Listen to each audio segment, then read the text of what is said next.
Hello everybody, my name is Ashwani Sharma and this is your daily guidance program for SSC JEE 2023। Day 39 में आपने अपना सारा syllabus technical का revise किया और जो टेक्निक मैंने आपसे बताई थी आपको, अगर आपने उसके हिसाब से रिवीजन किया है तो डेफिनेटली आपका स्कोर आज इंक्रीज़ होने जा रहा है, जो कि हम प्रैक्टिकली आज देखेंगे भी। और आपको ये एग्ज़ाम इसी तरह से अटैम्प्ट करना है जैसे कि आपका ये SSC JEE का एग्ज़ाम है। तो इस मॉक टेस्ट को भी आपको सीरियसली ही अटैम्प्ट करना है।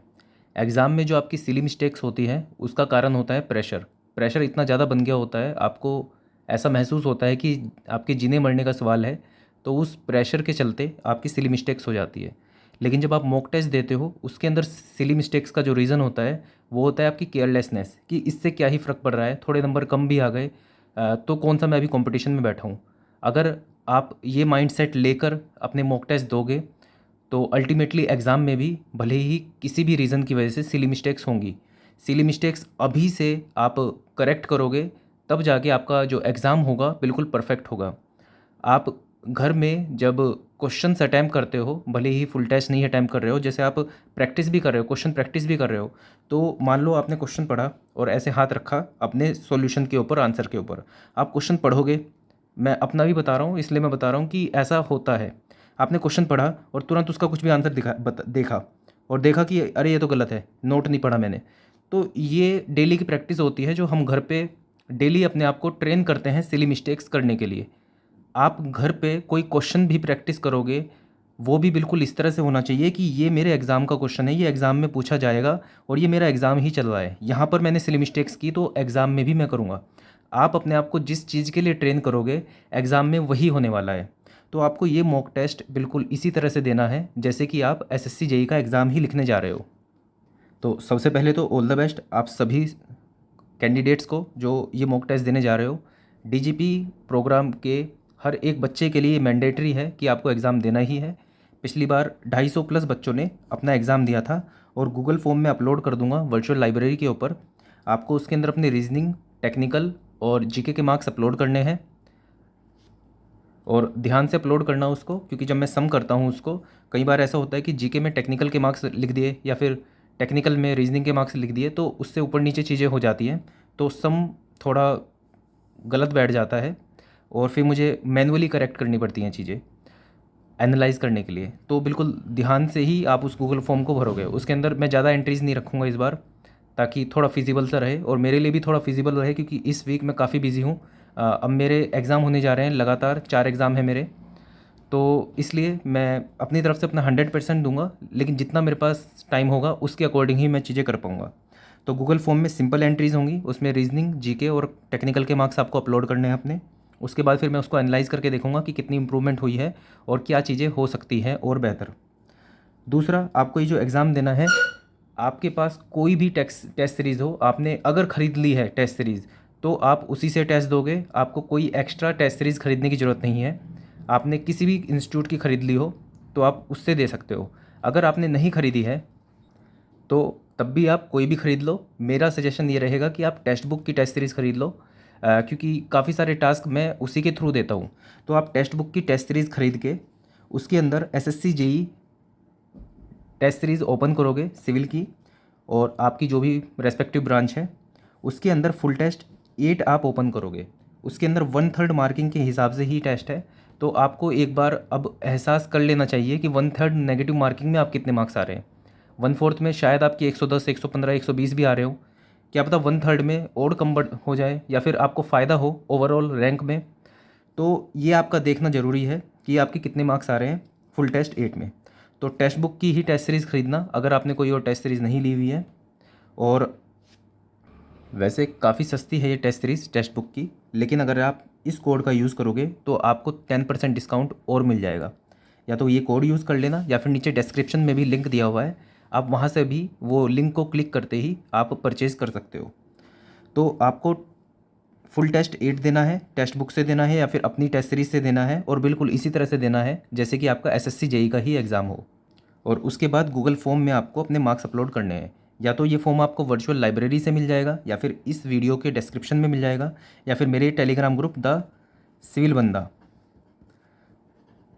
वहाँ से भी आपको ये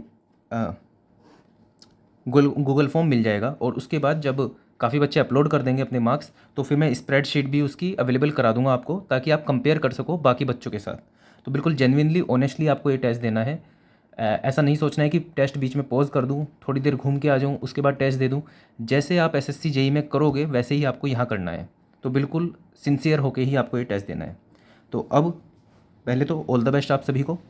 अब आपकी जो क्वेरीज थी उनको देख लेते हैं ज़रा। शुरू के कुछ कमेंट्स में पता चल रहा है कि आपने काफ़ी सीरियसली लिया मेरी बात को। तो मैं आपको बता दूं कि आपको सीरियसली ही लेनी है मेरी हर एक बात। अगर मैंने बोला है कि आपको एक दिन बचा है आपके एग्ज़ाम में, तो एक दिन ही बचा है, आपको इस तरह से ही माननी है चीज़ें।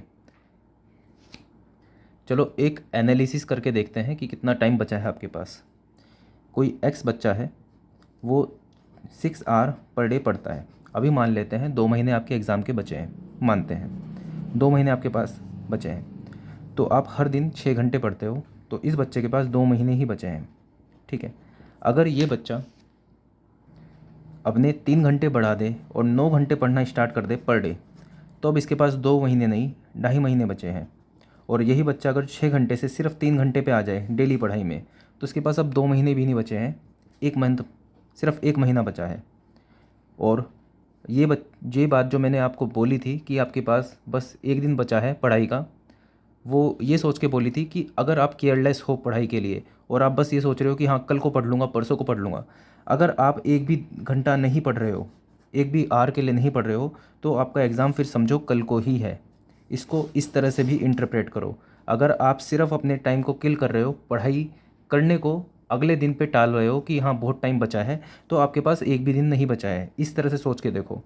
और अगर आपको ऐसा लग रहा है कि अरे सिर्फ 2 महीने बचे हैं, आप टाइम बढ़ा दोगे तो वो 2 महीने नहीं 2.5 महीने हैं। इस तरह से देखोगे तो बहुत टाइम बचा है, सब कुछ कवर कर लोगे। कई बार मेरे पास कमेंट्स आते हैं, मैंने कई बार रिप्लाई भी किया इन कमेंट्स का, कि अगर मैंने जीके को इतना टाइम दिया तो मेरे पास टेक्निकल के लिए टाइम नहीं बचेगा।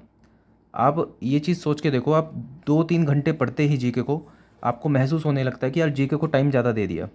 क्या आपने एनालाइज़ किया है कि आप कितना टाइम दोस्तों से बात करने और वीडियोस देखने या फिर ऐसे ही फालतू की चीज़ें करने में निकाल देते हो?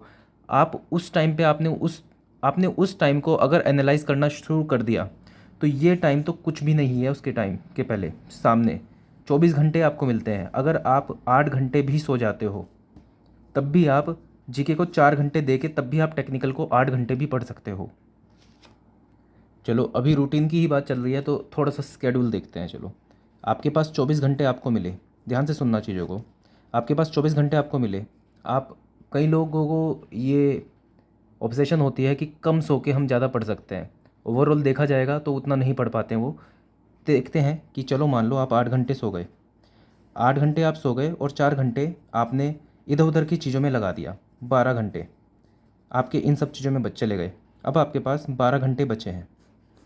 मैं आपको बता रहा हूँ कि अगर आप 1 घंटा पढ़ के आधे घंटे का ब्रेक भी ले लोगे, तब भी आप 8 घंटे पढ़ाई कर लोगे। मतलब 12 घंटे आपने निकाल दिए और ये 4 घंटे मैंने वो टाइम निकाला कि जब आपने दोस्तों वोस्तों से भी बात कर ली, अपना खाना पीना सब कर लिया। आप 1 घंटा पढ़ के आधे घंटे का ब्रेक भी लोगे, तब भी 8 घंटे पढ़ सकते हो अगर टाइम को मैनेज करोगे। इतना ईजी है सब चीज़ें। आप क्या करते हो, ब्रेक्स जो लेते हो 4-4 5-5 घंटे के लेते हो, तो फिर ये आपको दिखता नहीं है आधा घंटा, फिर आपको लगता है कि 6 घंटे भी ज़्यादा पढ़ाई हो गई। ये ये चौंकाने वाला फैक्ट है बिल्कुल। अगर आप इस तरह से सोचोगे ना चीज़ों को कि मैं 1 घंटे पढ़ के आधे घंटे का भी ब्रेक मैंने ले लिया, तब भी मेरी 8 घंटे की पढ़ाई हो जा रही है। सोचो कितना ज़्यादा पढ़ सकते हो आप, 10 घंटे कितने कम है पढ़ाई के लिए। इस तरह से चीज़ें करोगे तो 2 महीने नहीं 4 महीने बचे हैं आपके पास पढ़ाई के लिए। और जीके को अगर जो 1 घंटा ज़्यादा भी दे दोगे, तब भी आपका टेक्निकल के लिए कोई टाइम कम नहीं बचेगा। अगर आपको टाइम बचाना है तो उन टाइम वेस्ट से बचाओ जो आप ऐसे ही बिना सोचे समझे वहाँ पर टाइम दे देते हो। एक दो क्वेरी देख लेते हैं। पैरा बॉय 22 का क्वेश्चन है कि क्या नोट्स को बार बार रिवाइज़ करना चाहिए, कंपलसरी है क्या? ठीक है। और दूसरा सेकेंड टाइम है इनका, मैं दिन में एक subject SSC JEE IAS master PYQ से पढ़ता हूँ और एक सब्जेक्ट नोट से। कॉन्सेप्ट तो मोस्टली सीख लिए हैं, क्या मुझे नोट्स की जगह वाईसीटी? ठीक है चलो, ये जो बच्चा है इसने एक बारी के लिए अपना सिलेबस कंप्लीट कर लिया है। चलो एक जनरल बात कर लेते हैं, जिनका एक बारी सिलेबस कंप्लीट हो चुका है, सब चीज़ें सीख चुके हैं, कॉन्सेप्ट सीख चुके हैं, अब आपको प्रैक्टिस करनी है चीज़ों की। तो प्रैक्टिस के लिए YCT AE ESC के भी क्वेश्चन इसके अंदर इन्वॉल्व हो जाते हैं, तो सीधा YCT AE से प्रैक्टिस करनी है। प्रैक्टिस कैसे करनी है मैंने आपको अभी बताया था। क्या करना है आपको, 10 क्वेश्चन कोई भी सब्जेक्ट उठा लेना, उसके हर चैप्टर के 10 क्वेश्चन, अगले चैप्टर के 10 क्वेश्चन, अगले चैप्टर के 10 क्वेश्चन, ये आपका प्रैक्टिस करने का तरीका रहेगा। अब जैसे क्वेश्चन करते करते जैसे फ्लूइड मैकेनिक्स पे आप पहुँचे, फ्लूइड मैकेनिक्स में पहुँचने के बाद आपको मान लो आपने हाइड्रोस्टैटिक पे पहुँचे, हाइड्रोस्टैटिक प्रेशर, अब आपको वहाँ पर कुछ दिक्कत आ गई सेंटर ऑफ प्रेशर से रिलेटेड क्वेश्चन में, या फिर फोर्स निकालने से फोर्स निकालनी आपको नहीं आ रही है, याद नहीं आ रही है कर्व सरफेस पे कैसे निकालते थे, कि वर्टिकल फोर्स कैसे निकालते थे और हॉरिजॉन्टल फोर्स कैसे निकालते थे। तो उस केस में आप क्या करोगे, जो आपने नोट्स बना रखे हैं, भले ही वो शॉर्ट नोट्स आपने बना रखे हैं, तब जाकर आप उन शॉर्ट नोट्स को देखोगे, वहाँ से सीखोगे और फिर वापस से क्वेश्चन करने लगोगे। सिर्फ चीज़ों को पढ़ना कि वर्टिकल फोर्स कैसे निकालते थे, उसका पूरा वेट ऑफ वॉल्यूम देख लिया, ऊपर का जिस सरफेस में निकालना है वो फोर्स हो गई, इस तरह से चीज़ें देखोगे तो याद नहीं रहेंगी, और याद कर भी लिया तो क्वेश्चन में अप्लाई नहीं कर पाओगे। जो एग्जैक्ट क्वेश्चन आ रखे हैं एग्ज़ाम में उनको ही डायरेक्टली अटैम्प्ट करो, उनको क्वेश्चन करो, क्वेश्चन को सॉल्व करने की कोशिश करो, और उसके बाद अगर नहीं सॉल्व हो पा रहे हैं सॉल्यूशन देखो, सॉल्यूशन से भी नहीं समझ में आ रहा है तब अपने नोट्स पे जाओ, वहाँ से चीज़ों को सीखो और फिर वापस से सीख के तब अप्लाई करो फिर से। ये सबसे बेस्ट तरीका होता है किसी भी चीज़ को सीखने का। आप जब क्वेश्चन करते हो तब आपको पता चलता है कि आपने जो कॉन्सेप्ट सीखा वो सही से सीखा कि नहीं सीखा, क्योंकि नोट्स आप 10 बार पढ़ लो, लेकिन जब तक उस नोट्स को पढ़ के आप एग्जैक्ट क्वेश्चन सॉल्व नहीं कर पाओगे तब तक उसका कोई फ़ायदा नहीं है।